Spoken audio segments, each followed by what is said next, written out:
श्री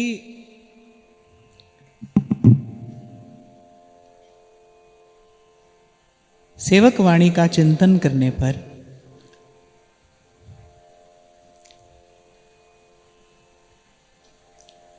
एक अत्यंत महत्वपूर्ण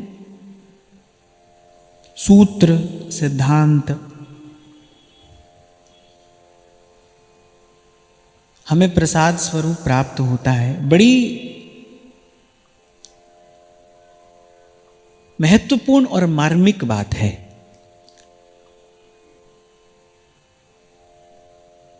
और अगर विचार करें तो ऐसा लगता है कि यही सिद्धांत है, यही लक्ष्य है।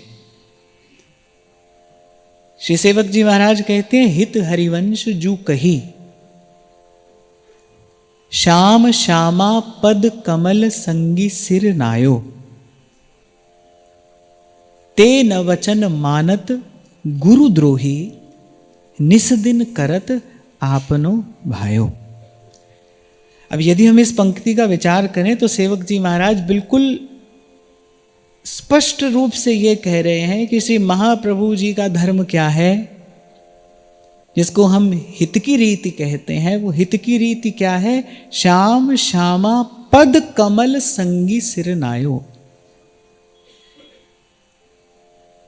ध्रुवदास जी ने इसे थोड़ा सरल करके कहा कि जिनके हिये बसत हैं राधा वल्लभ लाल, तिनकी पद रज धोए ध्रुव पीवत रहो सब काल। या रस सो लाग्यो रहे निस्दिन जिनको चित्त। यद्यपि सब महापुरुषों ने स्वीकार किया कि भाई सब साधनों का जो फल है वो श्री हरि की भक्ति है। हर युग में, हर काल में त्रिसत्येव, नारद जी तो कहते हैं त्रिसत्येव, मानिए त्रिकाल सत्य है, भूत भविष्य वर्तमान। कुछ भी बदले पर यह सिद्धांत नहीं बदलता। त्रिसत्येव भक्तिरेव गरीयसी, भक्तिरेव गरीयसी। भक्ति ही श्रेष्ठ है, भक्ति ही श्रेष्ठ है। और अनेक अनेक उक्तियां महापुरुषों की आपको मुझे प्राप्त होती हैं। स्वयं महादेव कह रहे हैं कि वेदों में जहां तक साधन कहे गए हैं, जितने साधन कहे गए हैं, उनको ठीक प्रकार से करने का अगर कोई एक फल है तो सब कर फल हरि भगति भवानी। वो भगवान की भक्ति है। अर्थात ये तो नियत हो जाता है, ये निर्धारित हो जाता है कि भाई सब साधनों का जो एकमात्र फल है, जो लक्ष्य है, गंतव्य है, वो क्या है? वो भगवान की भक्ति है। पर फिर व्यास जी एक और बात कहते हैं। वो कह रहे भक्ति का भी कुछ फल है। महादेव कह रहे हैं, जहां लगी साधन वेद बखानी, सब कर फल हरि भगति भवानी। दक्ष सकल लक्षण जुत सोई, जाके पद सरोज रति हुई। वही निपुण है, वही बुद्धिमान है, वही कुशल है जिसका श्री हरि चरणों में अनुराग हो गया है। अभी 3 दिन हम यही चर्चा करके आए कि श्रेष्ठ मानव जीवन को पाने का फल क्या है? श्रेष्ठतम वस्तु की प्राप्ति। श्रेष्ठतम वस्तु क्या है? प्रेम। प्रेम क्या है? कबीर कहते हैं, जो साहिब से मिलाए वही प्रेम है, जो उस ओर दिखाए वही प्रेम है, जो संसार के विषय रस को फीका कर दे वही प्रेम है, जो सुख दुख की लालसा इच्छा वासना से पार ले जाए, बोले वही प्रेम है। प्रेम कहावे सोए, उसी के लिए ये जीवन मिला है। जितना सब कुछ है इसी को प्राप्त करने के लिए है। पर व्यास जी कह रहे हैं भक्ति को फल लयो, भक्ति का भी कुछ फल है। वो क्या है? वृंदावन की धूर। और वृंदावन की धूर क्यों कहते हैं? ब्रजरज की महिमा क्या है? आप और मैं बहुत बार गाते हैं इसको कि मुक्ति कहे गोपाल सो मेरी मुक्ति बताए, संतों के मुंह से सुनाए। कह रहे ब्रज रज उड़ मस्तक लगे, मुक्ति मुक्त हो जाए। और इस ब्रज रज की ये महिमा क्यों है? बोले साधु संत चले आए। ये वस्तुतः ये जो रज है, ये किसकी रज है? ये श्याम श्यामा के चरण कमलों का जो निरंतर चिंतन करते हैं, भजन करते हैं, जो उस विशुद्ध प्रेम रस में सतत अवगाहन करते हैं, ये उन महत जनों की रज है। नारद जी भक्ति सूत्र में एक बात कहते हैं कि मुख्यतस्तु महत् कृपयैव, जीव को यहां संसार के इस दुष्चक्र से छुड़ाकर और प्रभु के चरणों में ले जाने वाला कारक क्या है? कैसे ये अद्भुत घटना घट जाती है? कह रहे मुख्य तस्तु महत् कृपयैव। मुख्य बात क्या है भाई? सबसे बड़ी बात तो क्या है? सबसे बड़ी बात तो भगवान के भक्तों की कृपा। मुख्य तस्तु महत् कृपयैव। फिर कह रहे भगवत कृपा लेशाद्वा, थोड़ी भगवान की कृपा भी है, पर लेशाद बोले थोड़ी भगवान की कृपा। पर ध्रुवदास जी ने सिद्धांत विचार में कहा मूल तो कृपा रसिक भक्तन की। तो जब सेवक जी महाराज कहते हैं ना, तो सेवक जी महाराज की इस उक्ति से ये बिल्कुल स्पष्ट हो जाता है भाई हित की रीति क्या है। हित की रीति यही है श्याम श्यामा पद कमल संगी सिर नायो। और फिर इतना ही नहीं कहते, अगली बात सेवक जी क्या कहते हैं? ते न वचन मानत गुरुद्रोही। और बोले जो इस वचन को नहीं मानता है वो इस वचन को मानने के अतिरिक्त भले कुछ भी करता हो, वो भले अष्टयाम सेवा कर रहा है, माला कर रहा है, जप कर रहा है, वो कुछ भी कर रहा है, लेकिन यदि उसकी रसिकों के चरणों में ऐसी प्रीति नहीं है, ते न वचन मानत गुरुद्रोही। निस्दिन करत आपनो भायो, माने वो मनमानी रीति से चल रहे हैं, वो मनमुखा आचरण कर रहे हैं, और मनमुखा आचरण करने वाले को कुछ भी मिले भाई, पर ठिकाना नहीं मिलता, विश्राम नहीं मिलता, उसे आनंद की अनुभूति नहीं होती। आनंद की अनुभूति तो गुरुमुख होने पर ही होती है।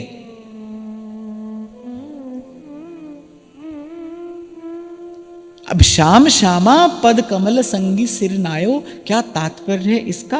अर्थात देखें, विचारें किस प्रकार भगवत भक्तों ने भगवान का भजन किया है, किस प्रकार भक्तों ने प्रभु को रिझाया है, किस प्रकार भक्तों ने प्रभु को दुलराया है। और आप और मैं तो बड़भागी हैं कि आपको मुझे ऐसी पवित्र भूमि पर जन्म मिला है कि जिस भूमि पर कभी कुछ रहा हो नहीं रहा हो, पर जिस भूमि पर संत सदा रहे हैं, जिस भूमि पर प्रभु को प्रेम करने वाले, प्रभु को लाल लड़ाने वाले, दुलराने वाले, रिझाने वाले, सतत प्रभु का जस गुण गाकर इस संसार को निर्मल पवित्र बनाने वाले ऐसे संत इस भूमि पर सदा रहे हैं। अगर कुछ महिमा है ना इस सारी पृथ्वी पर, अगर भारत भूमि की कुछ विशेष महिमा है तो वो यही तो है कि भाई ये संतों की भूमि है। तो देखें कि किस प्रकार संतों ने भगवान का भजन किया है, किस प्रकार भक्तों ने अपने प्रभु को रिझाया है, किस प्रकार भक्तों ने प्रभु को दुलराया है। कहने का तात्पर्य ये है, संग अर्थात तन से भी संग, मन से भी संग। संग केवल तन से नहीं होता, और मुझे तो लगता है तन से जो संग होता है उसका प्रभाव थोड़ी देर का होता है, जो मन से संग होता है उसका बड़ा दीर्घकालिक प्रभाव होता है। आप किसी भी विचार का यदि मन से संग कर रहे हैं तो वस्तुतः आपकी स्थिति वही है जहां आप मन से हैं। जिसके साथ आप मन से हैं बस वैसे ही आप हैं, वही आप है, वही आपकी वास्तविक स्थिति है, वही आपका वास्तविक रूप है। बस वैसे ही आप हो जाएंगे। मन से जिसका चिंतन करेंगे, मन से जिसका संग करेंगे, होते होते बस वैसे ही आप हो जाएंगे। श्रीमद् भागवत तो एक बात कहती है कि संगो यह संस्कृतेर हेतु रसत्सु विहितो धिया। संसार के व्यक्ति का संग जैसे संस्कृति का हेतु है। ये जो कुछ दिखाई पड़ रहा है ना आपके मेरे जीवन में, जो कुछ है ये भाई परिणाम संग का ही है। संसार कैसे आ गया भीतर, संग से ही आया है। कैसे हटेगा, संग से ही हटेगा। श्रीमद् भागवत कह रहे जैसे संसार के व्यक्ति का संग संस्कृति में डालने वाला है, संस्कृति माने आवागमन, जैसे संसार के व्यक्ति का संग आवागमन में डालने वाला है, ऐसी सत्पुरुष का संग इस आवागमन से निकालने वाला है। बिन ही प्रयास होई भव भंगा। आहा, कितनी प्यारी बात गोस्वामी जी कह रहे हैं। बड़े भाग पाइए सत्संगा। बड़ी बात है ये। कैसे कह दी गोस्वामी जी ने ये बात? बड़े भाग पाइए सत्संगा, बिन ही प्रयास हो ही भव भंगा। कितनी बिना ही प्रयास, फिर कुछ करना नहीं है।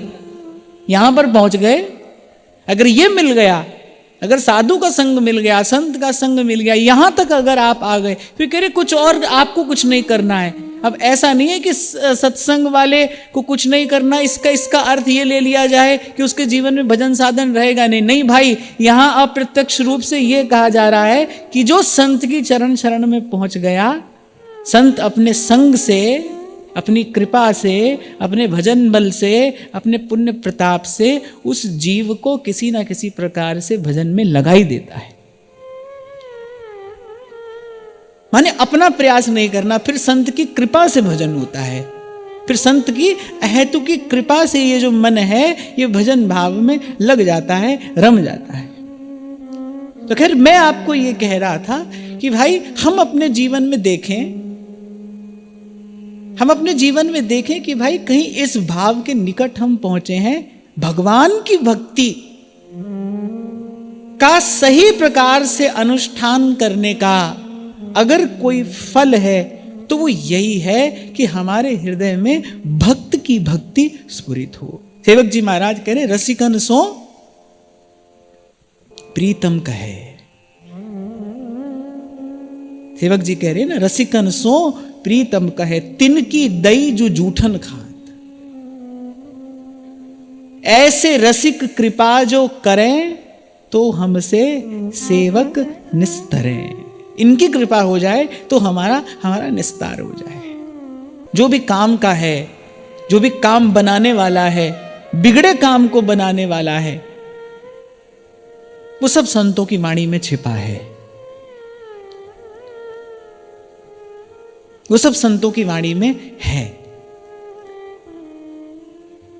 तो आज ऐसे ही बहुत समय से मेरी इच्छा थी इस भाव पर कभी अवसर मिलने पर चर्चा करने की, और आज बड़ा शुभ संयोग बना कि जिनकी वाणी है आज उन्हीं का प्राकट्य दिवस भी है। महाराज श्री गोसाई विट्ठल नाथ जी ने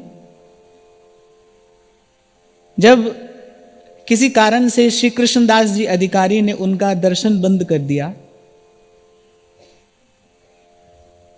तो बड़े उत्कट अनुराग में भरकर वो श्रीनाथ जी को अपने हृदय की वेदना लिखकर भेजा करते थे। देखो कितनी विचित्र बात है। कुछ ऐसी घटना घटी कि श्री कृष्णदास जी अधिकारी ने श्री गोसाई विट्ठल नाथ जी का दर्शन बंद कर दिया, और श्री ठाकुर जी का दर्शन ही जिनका जीवन, जिनका दर्शन ही जिनका सुख, का दर्शन बंद हुआ। तो वो नित्य प्रति श्रीनाथ जी को अपने हृदय की वेदना लिख लिख कर भेजते हैं, और श्रीनाथ जी उत्तर क्या देते हैं? कहते हैं कि आप इतने अधीर क्यों होते हैं? आप इतने अधीर क्यों होते हैं? मेघ तो समय आने पर बरसेंगे ही, जल तो समय आने पर बरसेगा ही, ऋतु आती है तो वर्षा होती ही है। और श्री गोसाई जी क्या उत्तर देते हैं? देखो, भक्त भगवान से भी दो पग आगे निकल जाता है। श्री गोसाई जी श्री ठाकुर जी को क्या उत्तर देते हैं? बोले, ठीक है प्रभु, ऋतु आने पर ही वर्षा होती है, समय आने पर ही मेघ जल बरसाते हैं, पर ये जानते हुए भी चातक अपनी रटन कहाँ छोड़ता है। चातक तो रटता ही है, चातक तो पीऊ पीऊ कहता ही है, चातक अपनी रटन कहाँ छोड़ता है। वो भी जानता है कि समय आने पर वर्षा होगी, मेरे पीऊ पीऊ करने से वर्षा नहीं होगी। अब कोई कहे कि भाई अब अपनी इच्छा से ही भगवान मिलेंगे, हाँ ठीक है प्रभु अपनी इच्छा से मिलेंगे, पर हम पुकारने के अतिरिक्त क्या करें? हम पुकारने के अतिरिक्त क्या करें? हमको तो केवल पुकारना है। तो उन दिनों में श्री गोसाई जी ने श्री ठाकुर जी को जो लिखकर भेजा, आहा अद्भुत अद्भुत हृदय का वो भाव प्रेम, वो इन शब्दों में प्रकट हुआ है। चर्चा मुझे इसलिए करनी थी, कोई प्रवचन उपदेश का विषय तो है नहीं, लेकिन प्रेम भरी बात है, भाव भरी बात है, रस भरी बात है, हृदय को भाव से भिगो देने वाली बात है, और भक्त और भगवान के बीच की बात है, सुनने योग्य है, हृदय में धारण करने योग्य है। बहुत समय से मेरी इच्छा थी कि कभी अवसर आए तो इस प्रसंग की चर्चा हो, थोड़ी हम अपना मन वाणी पवित्र कर लें, इस भाव से भिगो लें हम भी अपने उर अंतर को। और आज शुभ संयोग बना, आज श्री गोसाई जी का प्रागट्य दिवस भी है, तो मुझे लगा कि पूज्य चरणों का, आचार्य चरणों का स्मरण करते हुए किंचित इस भाव का आस्वादन हम लोग करेंगे। एक बार श्री गोसाई जी के प्राणधन जीवन सरस्व श्री गोवर्धन नाथ का हम स्मरण करेंगे और फिर इस भाव में प्रवेश करेंगे। श्री गिरिराज धरण श्री जी तमरी शरण, गिरिराज धरण श्री जी तमरी शरण, गिरिराज धरण श्री जी तमरी शरण, गिरिराज धरण श्री जी तमरी शरण, श्री जी तमरी शरण वल्लभ तमरी शरण, श्री जी तमरी शरण वल्लभ तमरी शरण, श्री जी तमरी शरण वल्लभ तमरी शरण, श्री जी तमरी शरण वल्लभ तमरी शरण, श्री जी तमरी शरण वल्लभ तमरी शरण, श्री जी तमरी शरण, श्री जी तमरी शरण। श्री मद गोस्वामी श्री नाभाजी महाराज तो कहते हैं कि विठ्ठल नाथ ब्रजराज ज्यों लाड़ लड़ाए कि सुख लयो, और वल्लभ सुत बल भजन के कलिजुग में द्वापर की। ऐसे जैसे द्वापर में नंद बाबा के महल की शोभा है, जैसा प्रेम अनुराग वात्सल्य वर्षण कर रहे हैं नंद बाबा यशोदा मैया ब्रजराज पर, कह रहे उसी प्रकार के प्रेम को, उसी भाव को, उसी अनुराग को कलयुग में श्री गोसाई विठ्ठल नाथ जी ने प्रकट करके दिखाया। वल्लभ सुत बल भजन के कलियुग में द्वापर कियो। ऐसे भगवदीय अपने स्मरण मात्र से हम जैसे जीवों को शुद्ध करने वाले हैं, पवित्र करने वाले हैं। और ये जो वाणी है, ये तो प्रेमी और प्रेमास्पद के बीच की बात है। प्रेमी और प्रेमास्पद के बीच में क्या होता है? प्रेमी और प्रेमास्पद के बीच में क्या होता है? प्रेम होता है। इसलिए मैंने कहा कोई प्रवचन उपदेश का विषय तो नहीं है, लेकिन इसका गान ही, इन शब्दों का गान, इन शब्दों का कथन श्रवण ही हृदय को एक विलक्षण भाव से भर देने वाला है। इतनी विह्वलता, इतनी प्रेमजन्य विह्वलता इन शब्दों में है, इतना उत्कट अनुराग इन शब्दों में है। इन शब्दों का दर्शन चिंतन करते लगता है कि कैसी दशा होती है एक प्रेमी की, एक भक्त की। कैसा है वो जल बिन मीन का छटपटाना। देवदास जी कहते हैं ना, जिन नहीं समझो प्रेम रस 300 कहा अलाप, दादुर हूं जल में बसे पे जाने मीन मिलाप। कैसे कैसे मछली बिना जल के छटपटाती है, ऐसी छटपटाहट है इन शब्दों में। कैसे आकुल व्याकुल हुए श्री गोसाई जी श्री गोवर्धन नाथ के दर्शन के बिना। अच्छा, मुझे लगता है कि ये जो भी लीला हुई, श्री कृष्णदास जी अधिकारी ने श्री गोसाई जी का दर्शन बंद किया, ये जो भी लीला हुई किस लिए हुई? अब देखो, ये लीला नहीं होती तो ये उद्गार कैसे प्रकट होते? कभी कभी कोई अन्यथा भाव ले आता है इस घटना में। भक्त के जीवन में जो हो रहा है भाई, वो प्रभु की लीला है, और प्रभु की लीला का एकमात्र हेतु है अपने भक्तों को सुख देना। श्री ठाकुर जी रास के मध्य से थोड़ी देर के लिए अंतर्हित नहीं होते तो गोपी गीत कैसे प्रकट होता?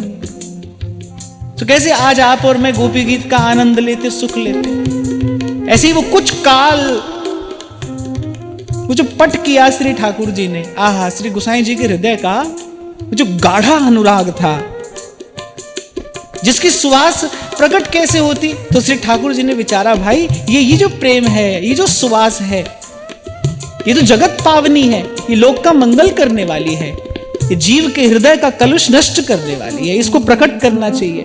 अब प्रेमी कैसा होता है ना, वो तो हजार प्रयास करके भी अपने हृदय के भाव को छिपा कर रखता है। श्री ठाकुर जी ने लीला करके उनके हृदय के इस गाढ़े अनुराग को, वो भाव जो उन्होंने सबसे छिपा कर रखा था, उस भाव को प्रकट किया। तो इसलिए भाई एक बार फिर उन पुनीत पावन चरणों का स्मरण करके, श्री गिरिराज धरण श्रीजिता, गिरिराज धरण श्रीजिता मरी शरण, गिरिराज धरण श्रीजिता मरी शरण, श्रीजिता मरी शरण वल्लभ तमरी शरण, श्रीजिता मरी शरण वल्लभ तमरी शरण, श्रीजिता मरी शरण वल्लभ तमरी शरण, श्रीजिता मरी शरण वल्लभ तमरी शरण, गिरिराज धरण श्रीजिता मरी शरण, गिरिराज धरण श्रीजिता मरी शरण, गिरिराज धरण श्रीजिता मरी शरण, गिरिराज धरण श्रीजिता मरी शरण। तो सबसे पहले कहते हैं, हे ब्रजनाथ, कहा तो ये जीव कितना तुच्छ है, और इस दुष्ट जीव की कृति कैसी है कि अपने दोष भी निवृत्त नहीं कर सकता। देखो, सबसे पहली और सबसे बड़ी दुर्बलता तो जीव की क्या है कि उसको अपना दोष दिखाई नहीं देता। ये तो सबसे बड़ी दुर्बलता है। और उसमें भी विडंबना क्या है कि अपना दोष दिखाई भी पड़े तो उसको दूर करने की सामर्थ्य नहीं है। इसका दर्शन तो भाई मैं समझता हूं एक साधक को अपने जीवन में नित्य होता है। अगर वो माने, स्वीकार करे, मैं तो करता हूं कि सत्संग की कृपा से दोष दिखाई भी पड़ जाए तो भाई उस दोष को दूर करने की हमारी सामर्थ्य नहीं है। प्रयास करते फिर असफल होते हैं, पर प्रयास करना ही चाहिए, भले असफल हो, लेकिन फिर भी दोष को दूर करने का प्रयास करना चाहिए। पर सत्य यही है, सत्य यही है। तो प्रभु की ओर देखते हैं और सबसे पहली बात कहते हैं, हे ब्रजनाथ, ये जीव कितना तुच्छ है, क्षुद्र है। अच्छा, तुच्छ भी है माने बड़ी अल्प सी सामर्थ्य है, पर दुष्ट भी है, स्वभाव से दुष्ट है। और इसकी कृति कैसी है कि अपना ही दोष दूर करने की सामर्थ्य नहीं है।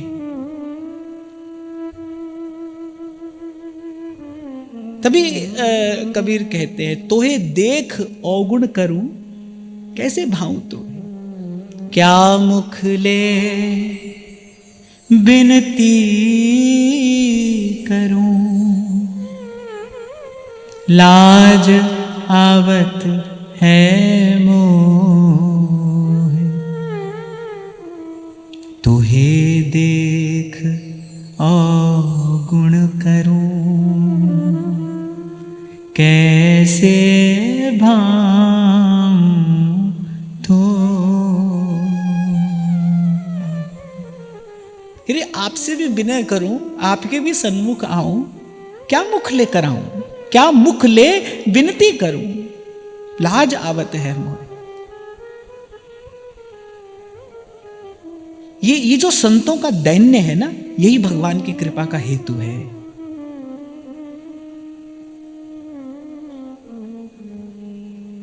तो कहते हैं कि अपना ही दोष दूर करने की सामर्थ्य नहीं है, तो कहते हैं कि प्रियतम, अपने चरण कमल देने में क्या आप हमसे कुछ अपेक्षा लगाए बैठे हो?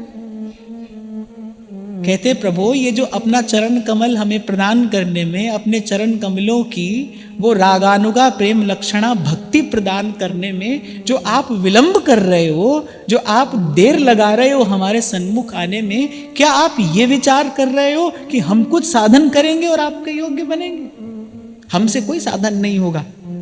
पहले तो हमें अपना दोष दिखाई ही नहीं पड़ता, और उसके बाद दिखाई भी पड़ जाए तो अपना दोष दूर करने की हमारी सामर्थ्य नहीं है। क्रियान पूर्वं जीवस्तदुचित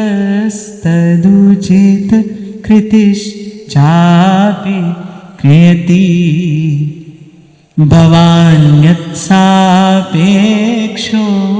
निज चरण दाने बत भवे। तो कहते हैं प्रभु, हमसे कोई अपेक्षा मत करिए। ध्रुवदास जी कह रहे हैं ना, सब है अंग गुणहीन हो। सब है अंग माने किसी भी ओर से, किसी भी प्रकार से कोई भी गुण नहीं है हमें, कोई भी नहीं है। सब है अंग गुणहीन हो, ताको जतन न कोई। रस में प्रवेश करने से पहले ही ध्रुवदास जी ने ये घोषणा कर दी है, एक किशोरी कृपाते जो कछु होए सो होए। अच्छा, आप और मैं तो कभी कभी बनाने के लिए बात कहते हैं, पर ऐसे संत बनाने के लिए नहीं, केवल अपने हृदय की वस्तु स्थिति बताने के लिए कहते। कैसे ध्रुवदास जी कहते हैं, मोते नीच न और को।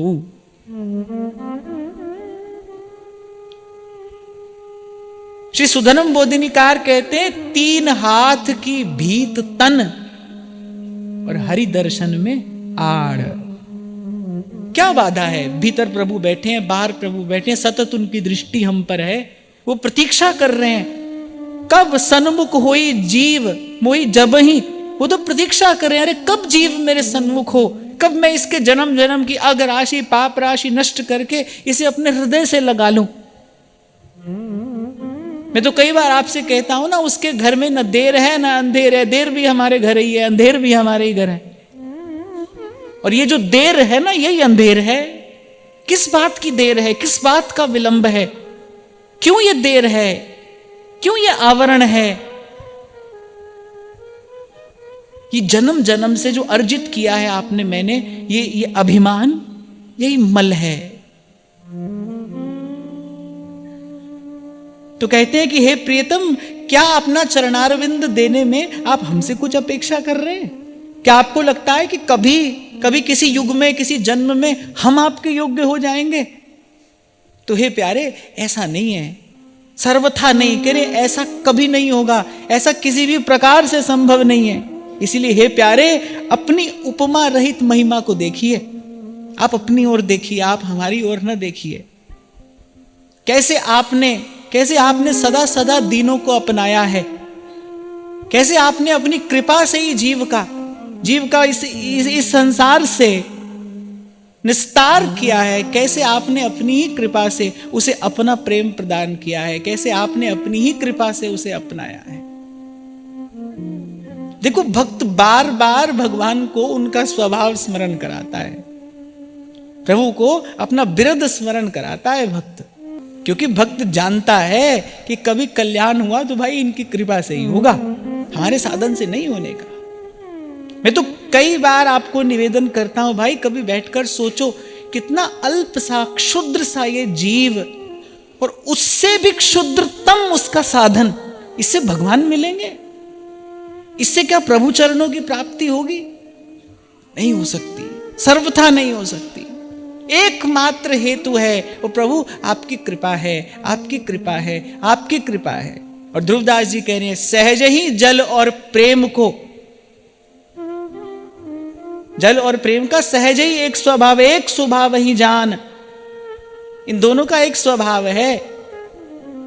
बोले उसी ओर इनका बहाव अधिक होता है, पावत जहां निवान, जहां ये थोड़ी सी ढलान देखते हैं, अर्थात जिस हृदय में दैन्य है, बस वहीं पर कृपा का अवतरण हो जाता है। या सरल से शब्दों में आप इसे समझिए, वर्षा होती हो तो छोटा सा गड्ढा भर जाता है, बहुत बड़ा सुंदर पात्र सूखा रह जाता है अगर उल्टा पड़ा हो तो।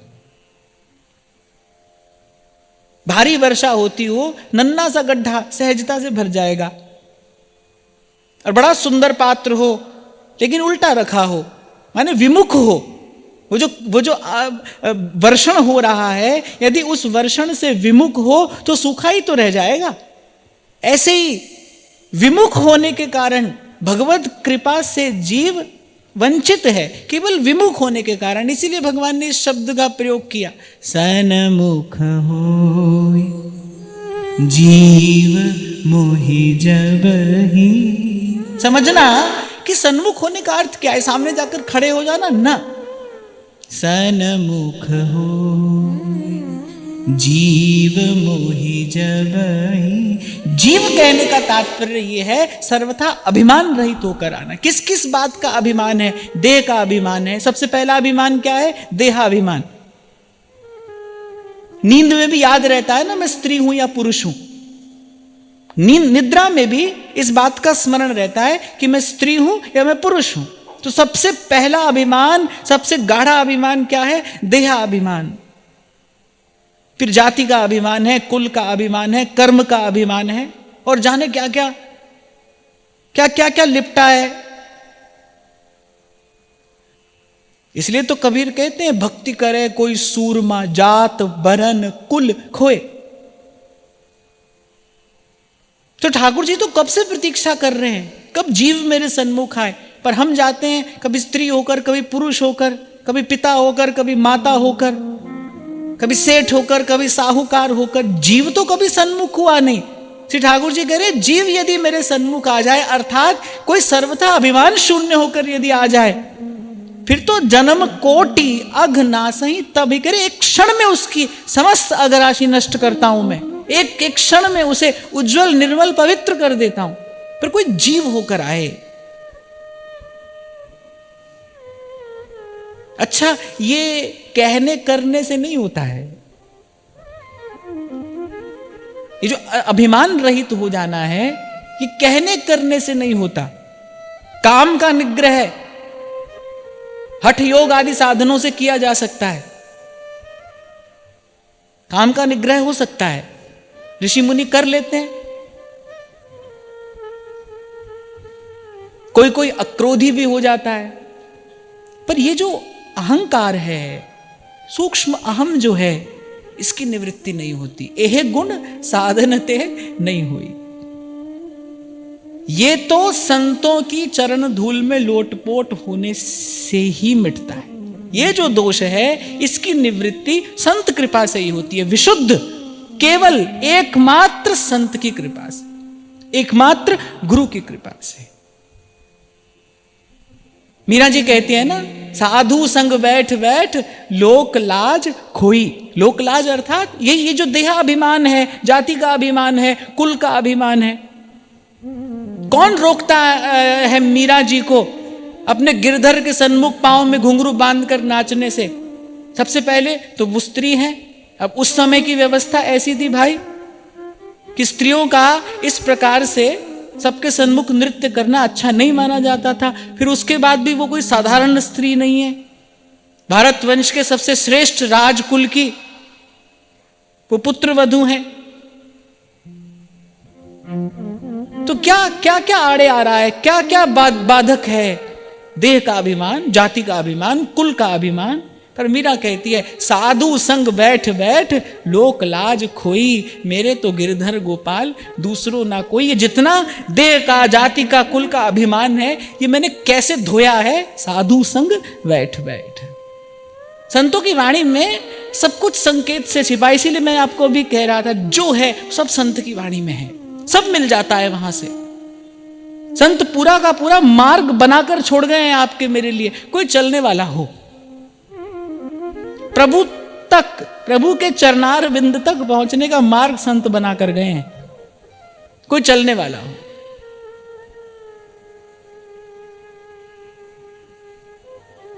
तो कह रहे प्यारे अपनी उपमा रहित महिमा को देख के, अर्थात आपकी कृपा कैसी है उसकी कोई उपमा नहीं है। तभी श्री स्वामी जी महाराज कहते हैं हित तो की जय कमल नयन सो, कमल नयन सो, जाहित आगे और हित लागे फीको, कमल नयन सो, कमल नयन सो। फिर कहते हैं और निभाए जाने जी की। श्री स्वामी जी कह रहे ये जो कुंज बिहारी हैं, कह रहे ये और निभा है, अर्थात बोले बीच में छोड़ता नहीं है ये किसी को। एक बार यदि किसी को स्वीकार कर ले फिर ये उसको छोड़ता नहीं, फिर ये उसका त्याग नहीं करता। एक बार स्वीकार कर ले, एक बार अपना ले। परम श्रद्धेय श्री रसिक पद रेणु जी महाराज कहा करते थे, बोले प्रेम के मार्ग पर बस प्रियतम की स्वीकृति ही बल है। माने एक बार प्रियतम की स्वीकृति मिल जाए, प्रियतम की स्वीकृति अर्थात एक बार प्रभु कहते भाई तुम हमारे हो, बस। क्यों नाचे श्री चतुर्भुज दास जी महाराज, जब संतों ने आकर तोड़ तोड़ कर चना पाया, क्यों नाचे चतुर्भुज दास जी महाराज? खेत की रक्षा करने वाले ने रोका, संतों ने कहा भाई क्यों रोकते हो, किसका खेत है? बोले श्री चतुर्भुज दास जी का है। तो सब संत कहने लगे भाई अब तो बिल्कुल मौज से पाओ, चतुर्भुज दास जी का है तो फिर तो अपना ही है। और जब उस खेत की रक्षा करने वाले ने देखा भाई संत तो रुक नहीं रहे, दौड़ कर गया चतुर्भुज दास जी महाराज को जाकर कहा कैसे कुछ संतों की जमात आई है, वो तो चना तोड़ कर खा रहे हैं, हमने रोकना चाहा। उन्होंने पूछा किसका खेत है, हमने कहा आपका है। तो कहने लगे फिर तो मौज से पाओ, चतुर्भुज दास जी का है फिर तो अपना ही है। आहा, बस इतना सुनना ही था। वो तो एकदम भाव विह्वल होकर लगभग चेतना शून्य हो गए, भूमि पर गिरने को कि आज हमारा कल्याण हो गया, अब हमारे कल्याण में कोई संशय नहीं है। आज हम बिल्कुल निर्भय हो गए, निर्द्वंद हो गए, निश्चिंत हो गए, क्योंकि संतों ने कहा कि ये अपने हैं। संतों ने हमें अपना लिया, संतों ने हमें अपना लिया, अर्थात प्रभु ने हमें अपना ही लिया है। प्रभु ने अपनाया है तो संत हमें अपना कह रहे, प्रभु ने अपना लिया है हमें। तो प्रेम के इस मार्ग पर जो प्रियतम की स्वीकृति है, एक बार स्वीकार कर ले, और प्रियतम की स्वीकृति का लक्षण है, श्री ठाकुर जी ने हमें स्वीकार कर लिया है, हमें प्रभु ने अपना लिया है। इसका कुछ लक्षण है। इसका लक्षण क्या है? सत्संग में रुचि इसका लक्षण है। सेवा और सुमिरन में प्रतिदिन बढ़ता अनुराग इस बात का लक्षण है कि हमें प्रभु ने अपना लिया है। हाँ, पर जहां से आज हमने आरंभ की चर्चा, भक्ति का परम फल अगर कुछ है तो वो यही है, श्याम श्यामा पद कमल संगी सिर नायो। देखो ये जो पद है चतुरासी जी का, ये महाप्रभु जी के मुख से एक बड़ी विशेष स्थिति में प्रकट हुआ है। सामने एक दिग्विजयी पंडित बैठा है, सामने सर्व वेदों शास्त्रों का एक निष्णात पुरुष बैठा है, एक योग्य प्रज्ञावान व्यास जी महापुरुष ही हैं, एक महापुरुष बैठा है। और श्री महाप्रभु जी को उसको सार स्वरूप एक बात बतानी है, सार स्वरूप, सबका सार, सार का भी सार, एक अंतिम बात श्री महाप्रभु जी को बतानी है जिसके आगे कुछ ना हो, जो सार का भी सार हो। अंतिम बात महाप्रभु जी ने कही कि यह जिय जान श्याम श्यामा पद कमल संगी सिर नायो। ये पद बड़ा महत्वपूर्ण है, इसीलिए सेवक जी महाराज ने कहा भाई हित की रीति क्या है, महाप्रभु जी की आज्ञा क्या है, क्या है गुरु आज्ञा। क्योंकि गुरु आज्ञा का पालन करने से ही तो कोई कृपा पात्र बनता है। कृपा तो बरस ही रही है, कृपा लेने कहीं से जाना थोड़ी है, कृपा का वर्षण तो हो ही रहा है। कैसे कोई कृपा पात्र बनता है? गुरु की आज्ञा का पालन करने से ही कृपा पात्र बना जाता है। और गुरु की आज्ञा क्या है? गुरु की आज्ञा यही है कि श्याम श्यामा पद कमल संगी सिर नायो। ये जिन जिन संतों की, जिन आचार्यों की, जिन गुरुजनों की वाणी का आप और मैं ये चिंतन कर रहे हैं, ये कथन श्रवण कर रहे हैं, ये उनके चरणों में सिर झुकाना ही है, ये उनके चरणों में नत होना ही है। तो कहते हैं कि हे प्यारे, आप हमारी ओर न देखिए, हमारी ओर देखेंगे तो फिर आपको भी निराशा होगी और हमको भी निराशा होगी। आहा, गोस्वामी जी कहते हैं श्रवण सुजस सुनियाय प्रभु भंजन भवभीर त्राहि त्राहि हारत हरण शरण सुखद रघुवीर मूसम दीन न दीन हित तुम समान रघुवीर अस विचार रघुवंश मणि हरहु विषम भवभीर। श्री सुधा निधि के विराम के समय श्री महाप्रभु कहते हैं कि हे स्वामिनी, मैं सब महत मार्गों से विरुद्ध चला हूं। किसके बल पर? केवल एक आपकी कृपा दृष्टि के बल पर। एक आशे त्वदेक आशे, हे स्वामिनी, केवल एक आपकी आशा, केवल आपकी उस कृपा दृष्टि का मुझे बल है, उसका भरोसा है। इसीलिए कई बार आपको निवेदन किया जाता है, भाई सब शक्तियों में श्री ठाकुर जी अनंत शक्ति संपन्न हैं, पर उनकी समस्त शक्तियों में जो सर्वोपरि सर्वश्रेष्ठ और सर्वोज्वल शक्ति है वो है उनकी कृपा शक्ति। वो कृपा शक्ति है।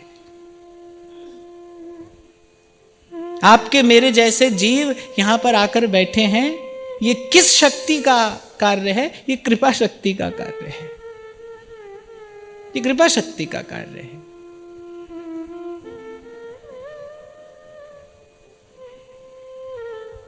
हमारे श्री राजेश्वर आनंद जी रामायणी ये बड़ा सुंदर भाव गाया करते थे। ये माना अधम है अपावन पतित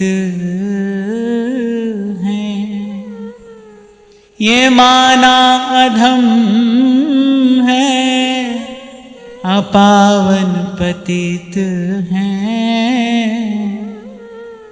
जैसे भी हैं भगवन हैं पर तुम्हारे,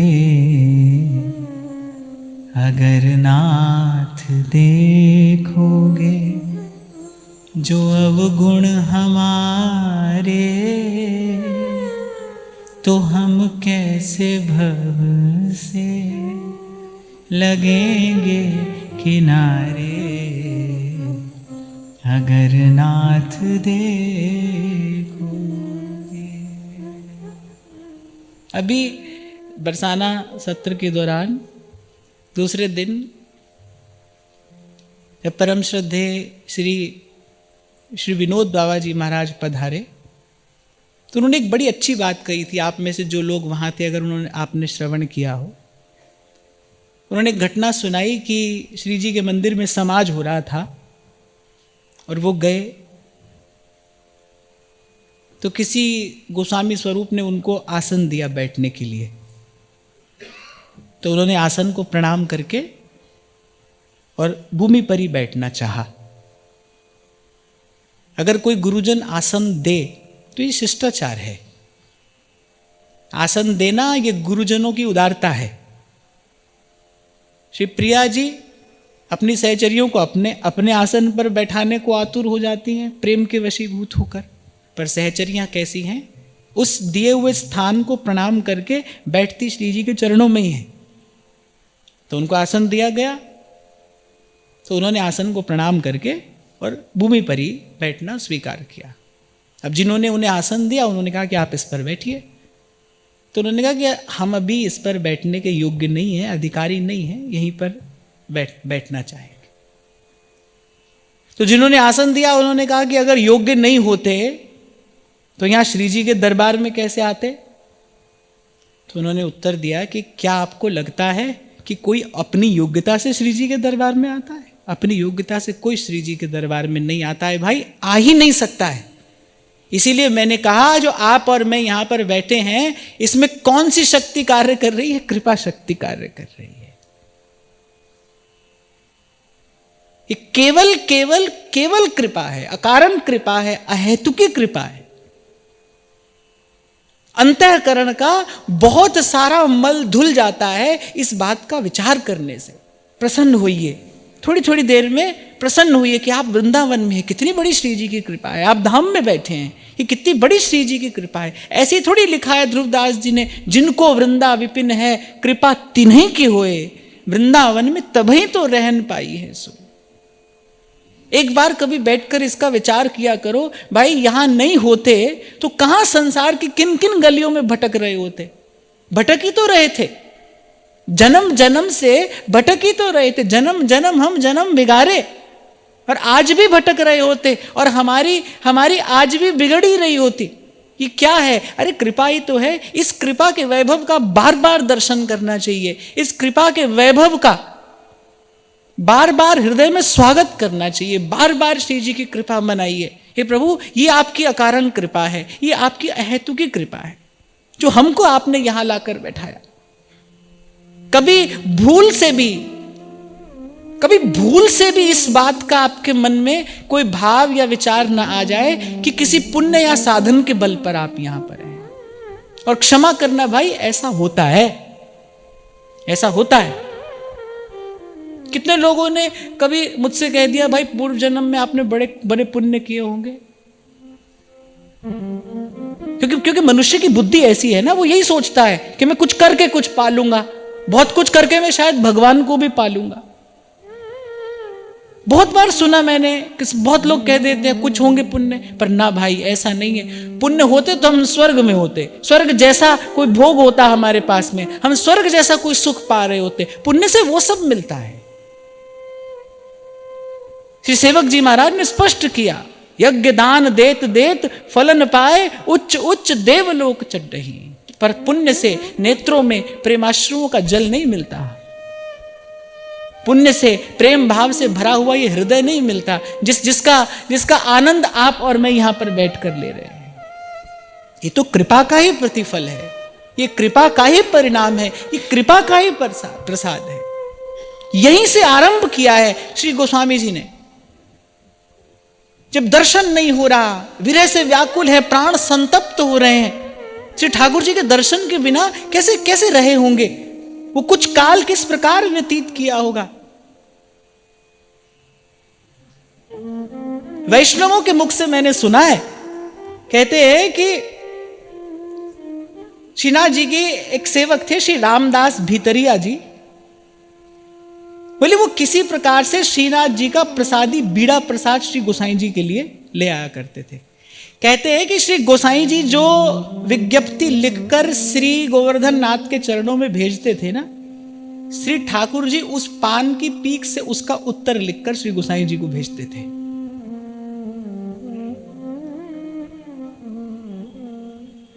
इसी प्रकार श्री ठाकुर जी ने लिखकर भेजा। जब गोसाई जी ने कहा, बार बार बड़े अधीर होकर श्री गोस्वामी जी ने प्रार्थना की, तो ठाकुर जी ने कहा, आप इतने अधीर क्यों होते हैं? ये घटना घटी है, इसका कोई कारण है, आप इतने अधीर क्यों होते हैं? समय आएगा तो जल बरसेगा ही। कहते प्रभु आपके लिए कहना सरल है, आपने तो कह दिया समय आएगा और जल बरसेगा, और ठीक है, समय आने पर ही जल बरसता है, समय आने पर ही जल बरसना चाहिए। माली सींचे 100 घड़ा पे ऋतु आए फल होए, पर चातक अपनी रटन कहां छोड़ता है। हम आपको पुकारना कैसे छोड़ दें, हम आपकी आशा कैसे छोड़ दें। अपनी कृपा से आप हमें कभी मिल जाएंगे, इस भाव का विचार करके हम आपका गुण गाना कैसे छोड़ दें, हम आपकी प्रतीक्षा करनी कैसे छोड़ दें। कैसे बोली सखी कहती है, ये आंख मेरी लाडले मगरावरो हेरत रहे, ये मेरी रसना चात की, रस घन तुम्हें टेरत रहे। तो हे प्यारे, आपकी विरह अग्नि से संतप्त जो ये हमारे नेत्र हैं, इनको अपने मुखार विंद के रस से शीतल करिए। दर्शन ते सुख बिन दर्शन दुख, हरि मेरो मनवा पावे। दर्शन ते सुख और बिन दर्शन दुख।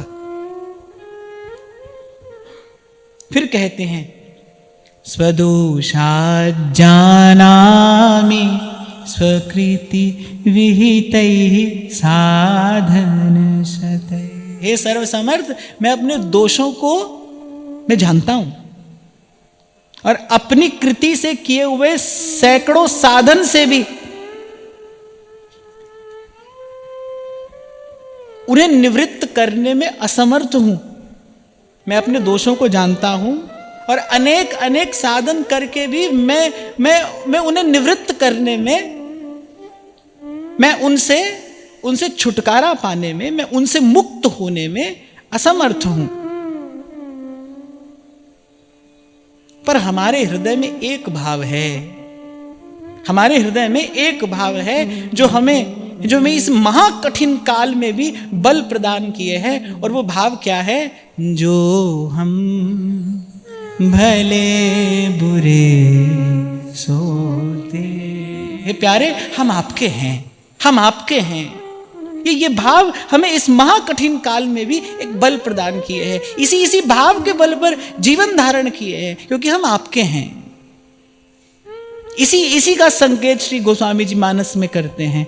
अस अभिमान जाहि जन भोरे,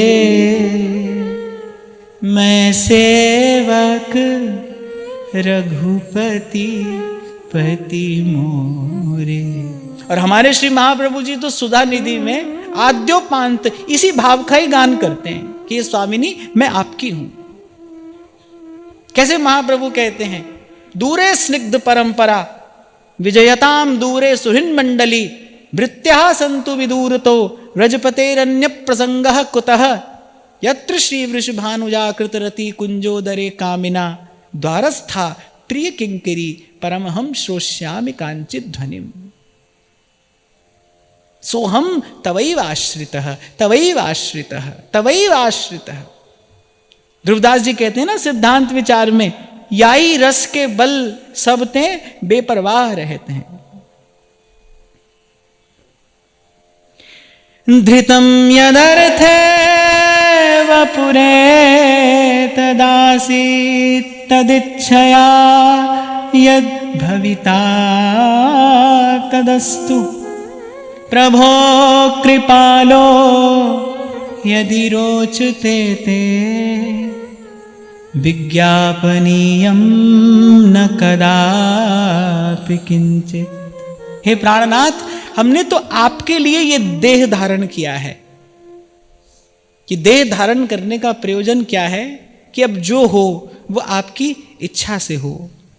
हम तो आपके हाथ का खिलौना बन के रहना चाहते हैं। हे प्रभु, आप कृपालु हो, जो रुचे सो करिए। हमें किसी भी समय में कुछ प्रार्थना नहीं करनी। प्रार्थना भी कर रहे हैं, प्रार्थना भी कर रहे हैं और साथ साथ ये भी कह रहे हैं कि प्रभु जो आपको रुचे वो आप करिए।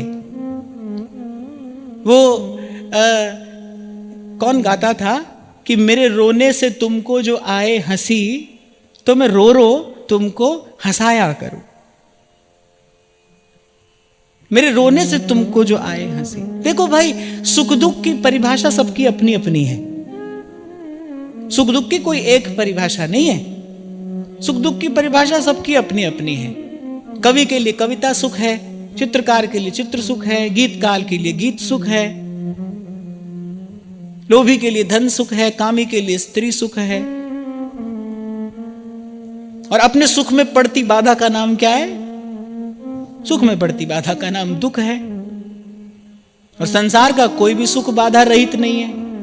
पहले भी बाधा है, बीच में भी बाधा है, बाद में भी बाधा है। दुख ही दुख है। इसीलिए संत कहते हैं, भाई नानक दुखिया सब संसार, सोई सुखी जो नाम आधार। तो सुख दुख की तो सबकी अपनी अपनी परिभाषा है, पर भक्त का सुख क्या है? श्री महाप्रभु जी की उपासना का प्राण तत्व क्या है? तत्सुख सुखित्वम। इसीलिए महाप्रभु कह रहे हैं आशास्य दास्यम। इसीलिए महाप्रभु जी ने कहा यत्र यत्र मम जन्म कर्म बिर नारकेत परमे पदेथवा। हम यहां रहें वहां रहें। मैं कुछ दिन पहले भी शायद आपको कह रहा था ना कि कभी श्री जी से ऐसा नहीं कहा कि आप हमें यहां रखिए और ऐसे ही रखिए। मैं तो सबसे कहता हूं भाई, ऐसा मत कहिए कि आप यहां रखिए और ऐसे ही रखिए। आप कहिए जहां रखिए, बस अपनी सेवा में रखिए। हम आपकी सेवा में रहें। हमारा धन सेवा है, हमारा धर्म सेवा है। ये जो सहचरी भाव की उपासना है, इस सहचरी का भाव क्या है? बस सेवा को चाव बढ़ो मन माही। हमारा धन भी सेवा है, हमारा धर्म भी सेवा है, हमारा लक्ष्य भी सेवा है, हमारा जीवन भी सेवा है। श्री जी जहां रखें बस सेवा में रखें। सेवा के बिना जीवन का कोई मोल नहीं। जीवन, हमारा जीवन किसी काम का नहीं। जीवन में सेवा रहे, श्री जी अपनी सेवा में रखें। आशा तो जरूर है, आशा तो जरूर है। लाडली हम तो तुम्हारे दास हैं और रहना चाहते बस पास हैं। ऐसे कभी कभी मचल कर रसिकों ने कहा भी है, हो मचल परे या पौरी सुख निरखो रहो नेरी। आपके निकट रहें, आपके पास रहें, ऐसी आशा तो है हमारी। पर फिर भी आप जहां रखिए बस अपनी सेवा में रखिए, आपको सुख हो। अच्छा, सेवा कैसी? जिसमें सेवक को सुख हो। सेवा भी ऐसी हो जिसमें सेवक को सुख हो, अपनी मनमानी से सेवा नहीं। सेवा की एक पंक्ति में अगर बड़ी सुंदर सुघड़ व्याख्या मिलती है तो क्या मिलती है? आज्ञा सम न सुसाहिब सेवा। स्वामी कहे पास आकर बैठ जाओ तो पास आकर बैठने में सुख है। स्वामी कहे दूर खड़े हो जाओ तो दूर खड़े होने में सुख है। क्यों नहीं है? क्यों कैसे नहीं है वहां पर? इसीलिए सबसे कठिन क्या है? जब तब कठिन है ना भाई, इंद्रियों का निग्रह कठिन है ना। सबते सेवक धर्म कठोर है। सेवक का धर्म कठोर है। स्वामी कहे पास बैठो तो पास बैठो, दूर चले जाओ तो दूर चले जाओ। और दोनों ही अवस्था में सुख है। क्यों? क्योंकि उसमें स्वामी का सुख है। सेवा की भावना का मूल आधार क्या है? बस यही तत्सुख सुखित्वम। सहचरियां क्या करती हैं? दिन से रात, रात से दिन, भोर से सांझ, सांझ से भोर। सहचरियों का जीवन क्या है? बस यही तो है, युगल के सुख का विचार है। इसी को सेवक जी महाराज ने कहा, हरिवंश विचार परेजु रहें, हरिवंश धर्म धुरा निभहें, हरिवंश निवाहक है जिनके, सुख संपत्ति दंपति जो तिनके। हरिवंश विचार परेजु रहें। हमारे प्रिया प्रीतम को किस में सुख है? हमारे यहां रहने से सुख है तो यहां रखें, हमारे कहीं और रहने से सुख हो तो वहां रखें। मैं आपको अपनी बात बता रहा हूं कि कभी श्री जी से यह नहीं कहा कि यहां रखिए, ऐसे ही रखिए, जहां रखिए सेवा में रखिए। और यह भी आपको बताना ठीक समझता हूं मैं कि जब उनकी इच्छा हुई तो इतनी सहजता से, इतनी सुंदरता से वृंदावन वास का बानक बना, वृंदावन वास भी मिला, सत्संग का सुख भी मिला, संतों का प्रसाद भी मिल रहा है, और अब लगता है भाई यहाँ तक श्री जी ले आई हैं, यहाँ तक हम आ ही गए हैं, तब आगे का मार्ग भी उनकी कृपा से तय नियत होगा ही।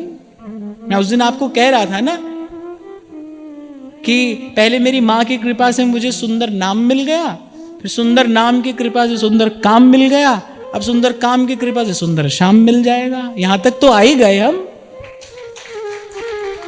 और आप ये मत समझना कि मैं अपनी बात आपसे कह रहा हूं, ये मेरी बात नहीं, ये भाई कृपा की बात है। सेवक जी महाराज ने कहा ना, आपनो भाग आपुन कहत। मैं तो आपको कृपा की बात बता रहा हूं। मैं आपको केवल ये बताने का प्रयास कर रहा हूं कि उनकी इच्छा में अपनी इच्छा मिला दीजिए। कि मन में जो खिंचातानी चलती है ना, जो मन में कुश्ती चलती है हमारे भीतर, ये बंद हो जाए। जूं भावे त्यूं राख प्यारे, इसी भाव में सुख है भाई। जिसको आप और मैं यहां वहां खोज रहे हैं ना, वो कहां है? वो इस भाव में छिपा है। जो कुछ वर्ते सब तेरा भाना। गुरु साहब कहते तेरा भाना मीठा लागे। मेरे राम राय, मेरे राम राय, जूं राखे त्यों रहिए। इसी को कहते मन का खाली होना। अभी 3 दिन हम यही चर्चा बरसाना में करके आए। भाई हम प्रेम नहीं करेंगे, प्रेम हमारा चयन करेगा। प्रेम हमारा चयन क्यों करेगा, कब करेगा, कैसे करेगा? जब हमारा हृदय किसी भी संकल्प विकल्प से खाली हो जाएगा, तब प्रेम हमारा चयन करेगा। कुछ नहीं, हृदय बिल्कुल खाली। ये जीवन, ये तन मन प्राण क्या हो, ये उपकरण बन जाए, निमित्त बन जाए। हे प्रभु, मैं आपके हाथ का खिलौना हूं, आप खेलिए। बहुत खींचातानी के बाद अंत में भगवान ने अर्जुन को यही कहा, निमित्त मात्रम भव सव्य साचिन, कि तू निमित्त हो जा। एक बार एक पगडंडी पे बैलगाड़ी चल रही थी। बैलगाड़ी देखी होगी ना आपने, बैलगाड़ी चल रही थी। बड़ा लंबा चौड़ा उसका चाक होता है। उस चाक के बिल्कुल बीचों बीच एक मक्खी बैठी थी। और जब बैलगाड़ी चल रही थी तो धूल उड़ रही थी, और मक्खी को लगता है कि मेरे चलने से धूल उड़ रही है। मक्खी को ऐसा लगता है ये मेरे चलने से धूल उड़ रही है। यही भूल आपसे और मुझसे भी होती है। हमको लगता है मैंने किया तो ये हो गया, मैंने किया तो वो हो गया। अरे ये काल का चक्र चल रहा है। ध्रुवदास जी कहते हैं पता नहीं कितनी बार संसार बना, कितनी बार मिटा, और आपको और मुझे लगता है यही संसार है।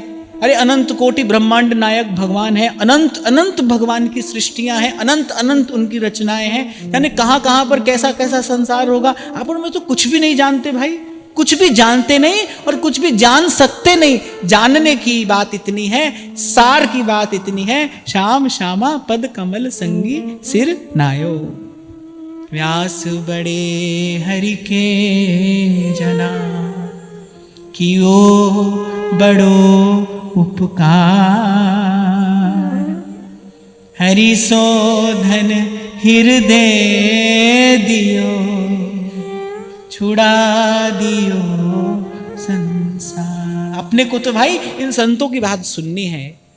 आचार्यों ने हमें क्या कहा है, हमको ये बात सुननी है।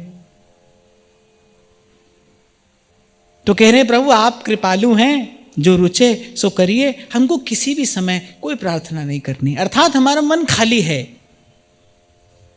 आपकी इच्छा ही हमारी इच्छा है, आपकी इच्छा ही हमारी इच्छा है। ये भक्ति की सबसे सरलतम और सबसे सुघड़ व्याख्या है। आपकी इच्छा ही मेरी इच्छा है, हमारी कोई इच्छा नहीं है।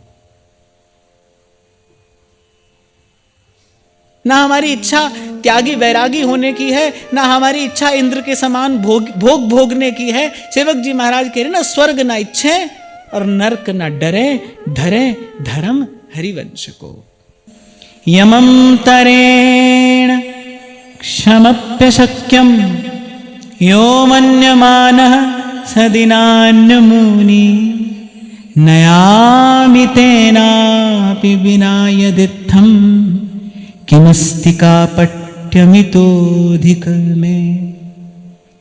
बड़ी सुंदर बात कहते हैं, कहते हे नाथ, जब हम आपके निकट रहते थे, जब आपका दर्शन सुलभ था, जब आपकी सेवा का सौभाग्य हमें प्राप्त था, कहते उन संयोग के क्षणों में हमें ये विचार होता था कि आपके बिना तो एक पल भी नहीं रह पाएंगे, आपके बिना तो एक क्षण भी जीवन धारण करना कठिन होगा। पर नाथ, आपके बिना इतने दिन बीत गए और बीतते जा रहे हैं।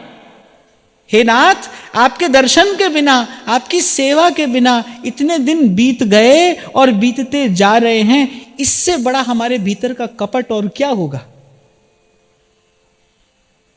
आपसे खूब कहते थे आपके बिना जी नहीं सकते, आपके बिना रह नहीं सकते, आपके बिना जीवन धारण नहीं कर सकते, पर देखिए कितने कपटी हैं हम।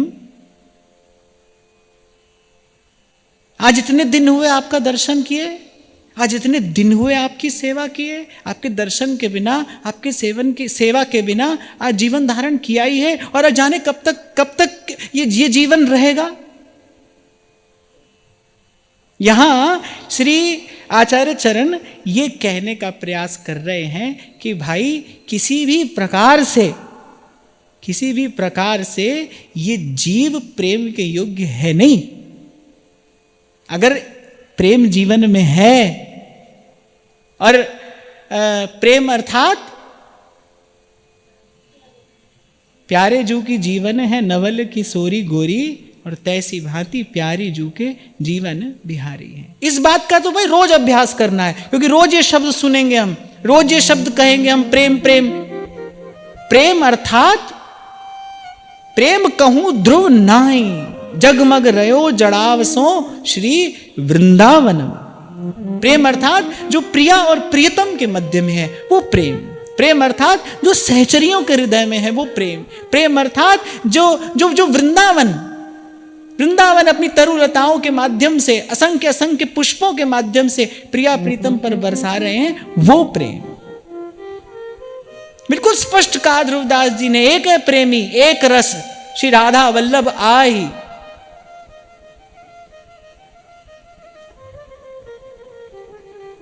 कोई और ठा यदि कहता है कि प्रेम है तो कह रहे झूठो जान होता है, वो झूठा है, झूठ बोलता है। ध्रुवदास जी की बोलन तो बड़ी मधुर है, बड़ी बड़ी विनम्र बोलन है ध्रुवदास जी की तो, पर वो कहते हैं भूल कहे को और ठा, झूठो जानोता ही, एक है प्रेमी एक रस, श्री राधा वल्लभ आई।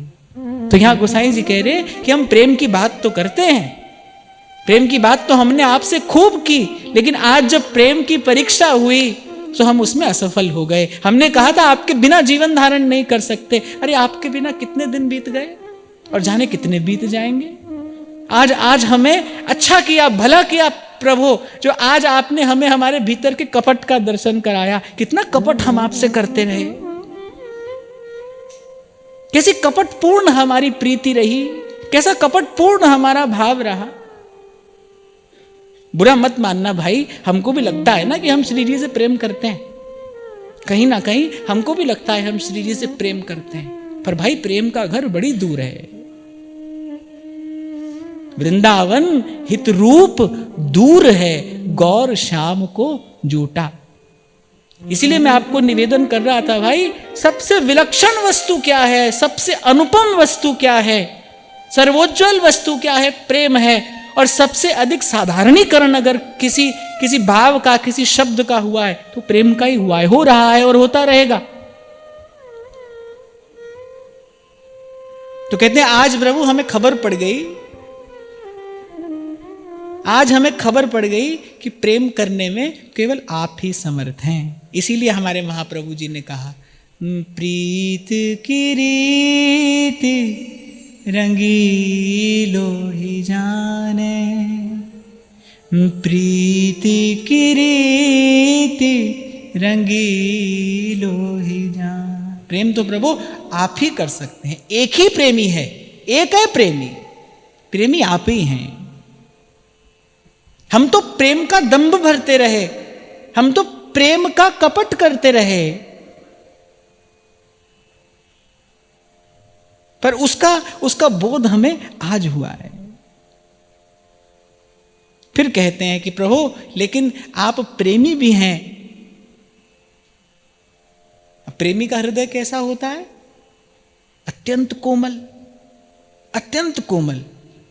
और आप उसी प्रकार अत्यंत दयालु भी हैं। श्रीमद् भागवत तो कहती है कमवा दयालुम शरणम ब्रजेम। कौन है उनके जैसा दयालु? किसकी शरण में जाया जाए? कौन है जो हमारे आगे पीछे का कोई हिसाब किताब नहीं पूछेगा? कहीं भी जाओगे भाई, ज्ञान के मार्ग पर जाओगे, योग के मार्ग पर जाओगे, कर्म के मार्ग पर जाओगे, सब पूछेंगे पहले क्या किया है, जेब में क्या लेकर आए हो, क्या है हाथ में, देने को क्या है, देने को है क्या, क्या लेकर आए हो, क्या साधन है, क्या सामर्थ्य है, प्रश्न करेंगे। एक प्रभु हैं जो ये कुछ विचार नहीं करते। तो कहते हैं हे नाथ आप ऐसे दयालु हैं, जिस समय इंद्र कोप करके और ब्रज को डुबाने के लिए आया, तब आप गिरिराज धरण हुए, गोवर्धन धारण करके हमारी रक्षा की। कभी हमें दावा नल से बचाया। भक्तों के क्लेश आप सहन नहीं करते। गोपियों के विरह वियोग को शांत करने के लिए नित्य प्रति आप वृंदावन की कुंजों में पधारते हैं। कि श्री गोसाई जी कह रहे हैं कि हे प्रभु हमको जो ये थोड़ा सा अवलंब मिल रहा है ना, ये क्या विचार करके मिल रहा है? आपके स्वभाव का विचार करके मिल रहा है कि आप अपने भक्तों का कष्ट जो है वो सहन नहीं करते। भक्तों का कष्ट आपको व्याकुल कर देता है, भक्तों का कष्ट आपको व्यग्र कर देता है। अपना मान टले टल जाए, पर भक्त का मान न टलते देखा। हे प्रभु हम तो निस्साधन हैं, हम तो सर्व साधन शून्य हैं। जैसे ध्रुवदास जी कहते हैं ना, कुंवरी किशोरी नाम सो उपजो दृढ़ विश्वास,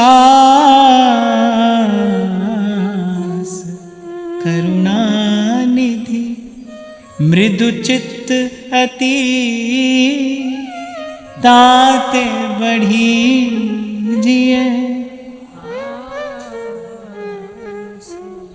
सोपि श्री गोकुलेशः किमिति, करुणया मामिहोपेक्षते स्वम्। स्मरण करा रहे कैसे कैसे आपने निज जनों की रक्षा की है, कैसे कैसे उनके भाव का पोषण किया है। संध्या समय जब गोचारण के पश्चात श्री लालजी पधारते हैं तो श्रमित गात है, धूल धूसरित श्रीअंग है प्रभु का। दिन भर गोचारण किया है प्रभु ने, माखन से भी कोमल श्री ठाकुर जी का श्रीअंग है, पर गोचारण करके आए हैं। ब्रज के एक एक तिनके को प्रभु ने अपना चरण स्पर्श देकर कृतार्थ किया है। किस लिए गए हैं गोचारण करने? गौओं को सुख प्रदान करने के लिए। ब्रज की एक एक तरुलता को दर्शन दिया है, उसका स्पर्श किया है, एक एक तृण को श्री ठाकुर जी ने अपने चरणों से छुआ है। और जब लौट कर आते हैं ना, तो छोटे से छोटा मार्ग भी है नंद भवन को जाने का, पर बड़े से बड़ा मार्ग लेकर जाते हैं। एक एक गली में से जहां असंख्य असंख्य गोपांगनाएं प्रातः काल से प्रतीक्षा कर रही हैं कि कब संध्या होगी और कब आपका दर्शन होगा, कब आपके श्रीमुख का दर्शन करके हम कृतार्थ होंगी। तो श्री गोसाई जी कह रहे हैं किस प्रकार आपने अपने निज जनों के कष्ट का हरण किया है, उनके भाव का रक्षण किया है, उनके प्रेम का पोषण किया है। फिर अपनी ओर देखकर कहते हैं प्रभु मुझे क्यों नहीं अपनाते? फिर आगे कहते हैं जानामि मंद भाग्यो हम यदरथम गोकुलेश्वरः भक्त क्लेशा सहिष्णुत्व स्वभावं कुरुते न्यथा। हे गोकुलनाथ, हम जान रहे हैं कि हम बड़े अभागे हैं, हमारा भाग्य बड़ा मंद है। और ये किस कारण से कहते हैं? कहते हैं आप अपने भक्तों के क्लेश नहीं सहते, अब सहने लगे हैं। देखो भक्त कैसे किस रीति से प्रभु से बात करता है। कभी कभी नहीं सहते थे आप अपने भक्तों का क्लेश, पर अब आप सहने लगे हैं। ऐसा क्यों कह रहे हैं कि मैं इतने कष्ट में हूं, मेरे क्लेश से, मेरे कष्ट से, मेरी पीड़ा से आपका हृदय विगलित क्यों नहीं होता? अब सहने लगे हैं। हमारे समय में आपने अपना स्वभाव बदल लिया है, आपने अपना स्वभाव विपरीत कर लिया है। इसमें कारण क्या है? इसमें कारण कुछ और नहीं प्रभु, हमारा अभाग्य ही कारण है, हमारा मंदभाग्य ही कारण है। हमारे हृदय में जो कपट है ना, वही इसका कारण है। आशा तृणावलंबेन त्वद्वियोगाधिवारिधिम अनुग्रह गरिष्ठोति तराम्यहम्। पर हे नाथ, फिर भी हमको आपकी प्राप्ति होगी। कहते हैं फिर भी हमको आपकी प्राप्ति होगी, इस आशा रूपी तिनके का सहारा लेकर। कहते हैं ना, डूबते को तिनके का सहारा। कोई डूब रहा हो, फिर तिनका भी अगर उसे दिखाई पड़ जाए तो उसकी आशा जग जाती है कि भाई हो सकता है हम बच जाएं, हो सकता है हमारा जीवन बच जाए, जीवन रक्षा हो जाए।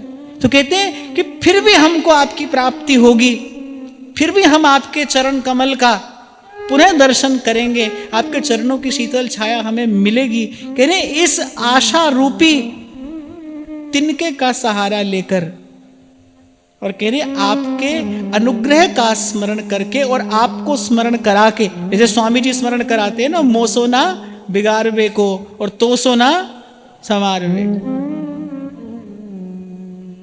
स्वामी जी ने तो बड़ी सुंदर रीति से ये पद कहा है। कह रहे हे प्रभु, आप में और मुझ में होड़ लगी है, आप में और मुझ में प्रतिस्पर्धा हो रही है।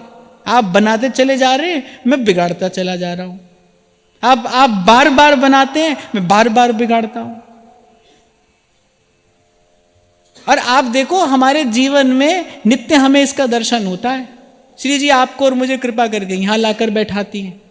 हम यहां इन आचार्यों की वाणी का आश्रय लेकर कुछ प्रसाद प्राप्त करते हैं, फिर यहां से बाहर जाएंगे, फिर देखो मन कैसा कैसा खेल खेलेगा, फिर वही राग द्वेष ईर्ष्या, फिर वही मद मोह अहंकार, फिर हमारे हृदय पर वो सब अपना अधिकार करेगा, फिर श्री जी लाकर बैठाएंगी। मन तो ऐसा ही है ना, मत वाले हाथी के जैसा, स्वयं ही जल भी डालता है, स्वयं ही अपने ऊपर धूल भी डालता है। ऐसा ही मन मतंग है, जल भी डालता है और धूल भी डालता है। फिर स्वामी जी फिर अंत में कहते हैं, भाई ये बात अटल सत्य है कि अंत में जीत आपकी होती, क्योंकि आपसे कोई जीत नहीं सकता। आप बोले आप में और मुझ में प्रतियोगिता हो रही है, आप में और मुझ में प्रतियोगिता हो रही है। आप और मैं प्रतिस्पर्धा कर रहे हैं। आप बना रहे हैं, मैं बिगाड़ रहा हूं, और आप बनाते चले जा रहे हैं, मैं बिगाड़ता चला जा रहा हूं। हमारा मन बड़ा प्रसन्न है, अरे क्यों बार बार अपनी बिगड़ती देखकर प्रसन्न है ना। हमें इस बात की प्रसन्नता है, आपसे कोई जीत नहीं सकता। अंत में आप जीतते हैं, अंत में विजय आपकी होती है। इसीलिए संत कहते हैं, भाई तेरी बनत बनत बन जाएगी। यही बात श्री गोसाई जी कह रहे हैं कि फिर भी हमको आपकी प्राप्ति होगी। बड़ा अपार कष्ट है, बड़ी अपार पीड़ा है। हाँ, हमारे मन में कपट है, हमने कपटपूर्ण प्रेम ही आपसे किया है। वो प्रेम नहीं है, वो कपट है, वो दंभ है, वो प्रेम का दंभ है। ये सब हम देख रहे हैं, अनुभव कर रहे हैं। अपार अपार दोष राशि हम हैं, और अपने दोष दूर करने की सामर्थ्य भी हम में नहीं है। ये सब देखकर विचार कर भी हमको लगता है हमें आप मिलेंगे। कैसे लगता है भाई? ये सब देखकर भी कैसे लगता है प्रभु मिलेंगे? आपकी कृपा का विचार करके हमें लगता है आप हमें मिलेंगे। करुणा निधि मृदु चित्त अति, दुर्दास जी करे ताते बढ़ी जिए आस। ये आशा की बेल हमारे मन में प्रतिक्षण प्रतिवर्धमान हो रही है। ये क्यों हो रही है? फिर आपके स्वभाव का विचार करके, अरे किस किस का आपने उद्धार किया है, किस किस का आपने कल्याण किया है। आप सदाई जीव को अपनी कृपा से मिले हो, आप सदाई अपनी करुणा से मिले हो।